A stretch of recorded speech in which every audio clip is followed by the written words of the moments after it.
মাছ মাংস ডিম কেউ ছুঁয়েও দেখবে না যদি এই একটা পদ থাকে আপনার ডাইনিংয়ে।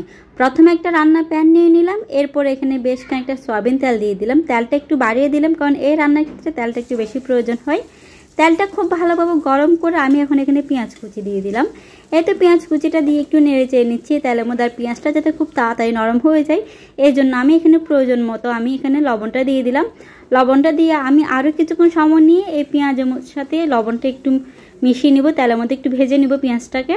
এরপর যখন দেখতে পাবেন পেঁয়াজটা একটু নরম হয়ে এসেছে, এই পর্যায়ে আমি এখন এখানে রসুন বাটা দিয়ে দিচ্ছি প্রয়োজন মতো। আদা বাটা দেওয়ার প্রয়োজন নেই, যদি দেন তাহলে কোনো প্রবলেম নেই, কিন্তু না দিলেও চলে। এরপর আমি সব রকম গুঁড়া মশলাগুলো দিয়ে দিচ্ছি। মরিচের গুঁড়ো একটু বেশি করে দিলাম, এই রান্নার ক্ষেত্রে ঝালটা একটু বেশি প্রয়োজন হয়।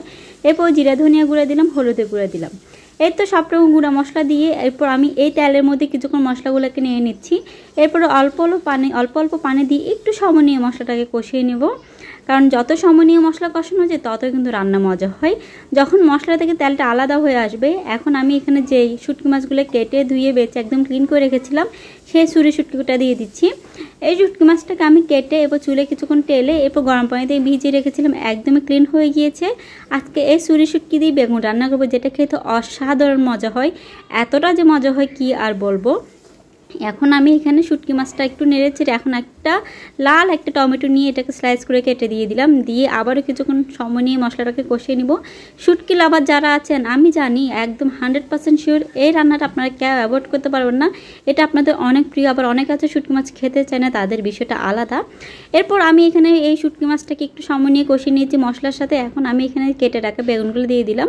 বেগুনগুলোকে আমি অনেকক্ষণ আগে কেটে নিয়েছি, এরপর লবণ দিয়ে ধুয়ে কিছুক্ষণ ভিজিয়ে রেখেছি যাতে বেগুনের যে এক্সট্রা কষ্টটা আছে ওটা যাতে বেরিয়ে যায়, তাহলে আর রান্নার কালারটা কালো হয় না।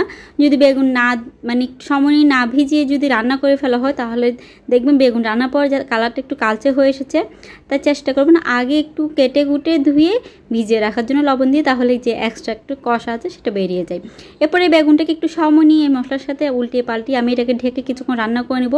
এখন কিন্তু কোনো ঝোলে পানি দিলাম না। এতে যখন বেগুনটা একটু নরম নরম হয়ে এসেছে, এখন আমি এখানে কিছু ঝোলে পানি দিয়ে দিব। আমি ওই হিসাব করে ঝোলটা দিব যে আমার বেগুনটা সিদ্ধ হয়ে আসবে আর ঝোলটা একটু মাখা মাখা হয়ে আসবে, খুব বেশি ঝোল রাখবো না। এই তো আমি এখন এখানে ঝোলে পানি দিয়ে দিচ্ছি। এই রান্নাটা আমার এত যে পছন্দ, মানে এটা করলে আমার আর কিচ্ছু লাগে না। আর এটা যখন বসাই কি আর বলবো, আমার পুরো ঘর তো এটা সেন্টে মইময় করে, পাশে ফ্ল্যাটে পর্যন্ত একটা ঘ্রাণ চলে যায়। আমার যে এত ভালো লাগে, আর আমি জানি যারা শুটকি লাভার আছেন আপনাদের সবার এটা অনেক বেশি ভালো লাগবে। তো আমি এখানে ঝোলে পানি দিয়ে ঢেকে এটাকে আরও কিছুক্ষণ রান্না করে নিলাম বেগুনটা সিদ্ধ হওয়া পর্যন্ত। এই যে দেখেন বেগুনটা সিদ্ধ হয়ে একদম নরম হয়ে এসেছে, ঝোলটাও অনেকটা মাখা মাখা হয়ে এসেছে। এই পর্যায়ে আমি এখন এখানে কিছু বেশি করে ধনে পাতা দিয়ে দিচ্ছি, কারণ ধনে পাতা ছাড়া তো আমার চলেই না। ধনে পাতাটা দিয়ে আমি এটাকে ঢেকে আরও কিছুক্ষণ রান্না করে নেবো। আর বেশি করে রান্না করা লাগবে না, অল্প কিছুক্ষণ রান্না করলে হয়ে যাবে। ঢেকে আমি এটাকে আর 5-6 মিনিটের মতো রান্না করে নিয়েছি। আর এই যে দেখেন এখন একটা সার্ভিং বোলের মধ্যে এটাকে ঢেলে নিলাম। মাশাআল্লাহ দেখেন কতটা লোভনীয় লাগছে। আপনারা এভাবে শুটকি মাছ দিয়ে বেগুন রান্না করে দেখবেন খেতে অসাধারণ লাগবে। শুধু ছুরি শুটকি না, এই যে লোটটা শুটকি দিয়ে করেন তাও কিন্তু খেতে অনেক ভালো লাগবে। আমার তো আজকে আর কোনো কিছু লাগবে না, শুধু এটা দিয়ে হয়ে যাবে। তো আপনারা কে কে শুটকি লাভার আছেন সেটা আমাকে অবশ্যই কমেন্ট করে জানাবেন, আর এই রান্নাটা অবশ্যই ট্রাই করে দেখবেন, খেয়ে কেমন লাগলো সেটাও জানাবেন। আমার ভিডিওটা সম্পূর্ণ দেখার জন্য অনেক অনেক ধন্যবাদ। সবাই ভালো থাকবেন, সুস্থ থাকবেন। আল্লাহ হাফেজ।